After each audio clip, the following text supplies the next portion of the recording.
Peace. This is Waz for Waz Words Media, back at y'all for another round. And yesterday I was talking to one of my Knicks fan friends, and he was asking me, what do you think the Knicks should do with free agency coming up this week? What moves should we make? Because we're only one piece away. And I agree, we're only one piece away. But what I don't want the Knicks to do is make a move for the sake of making a move. Just to seem like we're going places, you're gonna make a move. Because this team right now, as currently assembled, has what it takes. But we just need one more piece. At least one more piece, and that piece can take us to the next level. So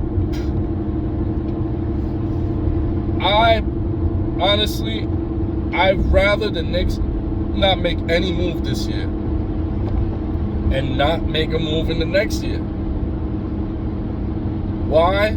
Because there's one guy that I think is the missing piece, and he wants to be a Knick very bad, and that's Donovan Mitchell.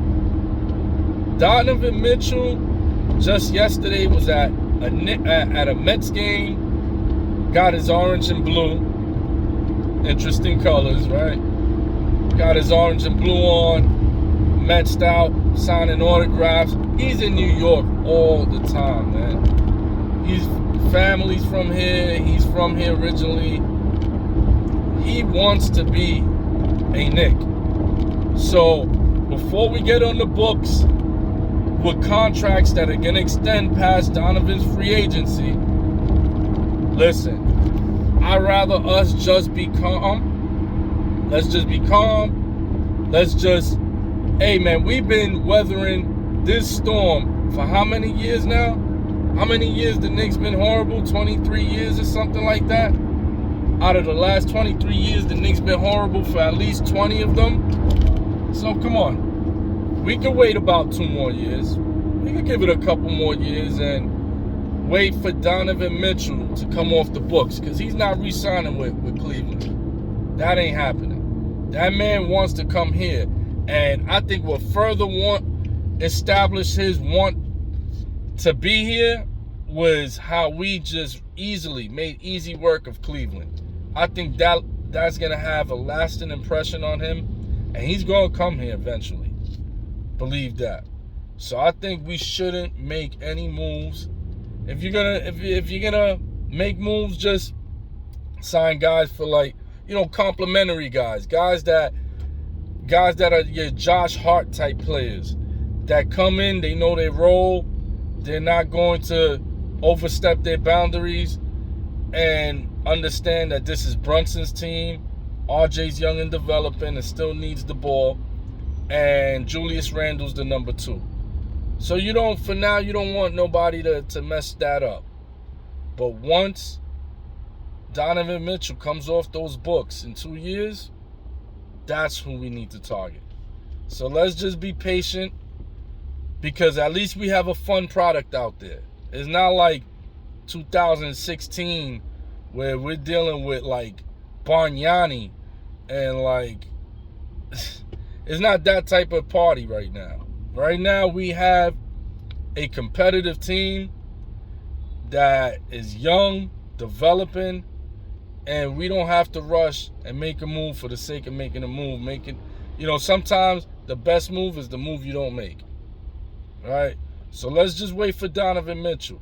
Now, in the event, the only other move that I would like for this team, I wanted Porzingis back.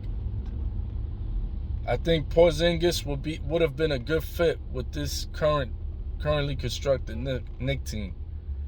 But now that he's off, the only other guy I wanted more than Porzingis for this team, and there's still a chance we could get him, is Chris Middleton. Chris Middleton, I think, would be a perfect fit for this Knicks team, because Chris Middleton is, for one, he's an outside threat. One of the things that helped Miami be successful against the Knicks in this playoffs was the fact that Miami was trapping Jalen Brunson a lot. And they were daring the Knicks to shoot outside shots, and the Knicks could not make outside shots. You bring a guy like Chris Middleton in, who's an assassin, who's a straight marksman from outside. You bring him in, you can no longer trap Jalen Brunson. Now Brunson gets one-on-one, and he gets to cook.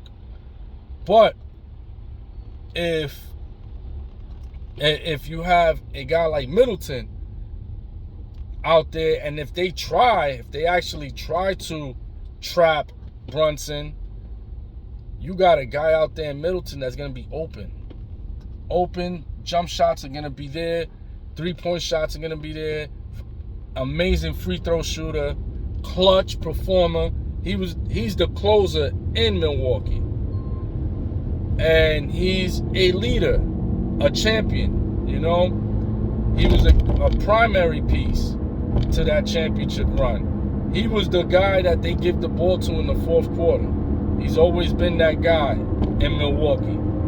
Giannis is like during the Yankees 96 run or the 90s dynasty. Giannis is Andy Pettit.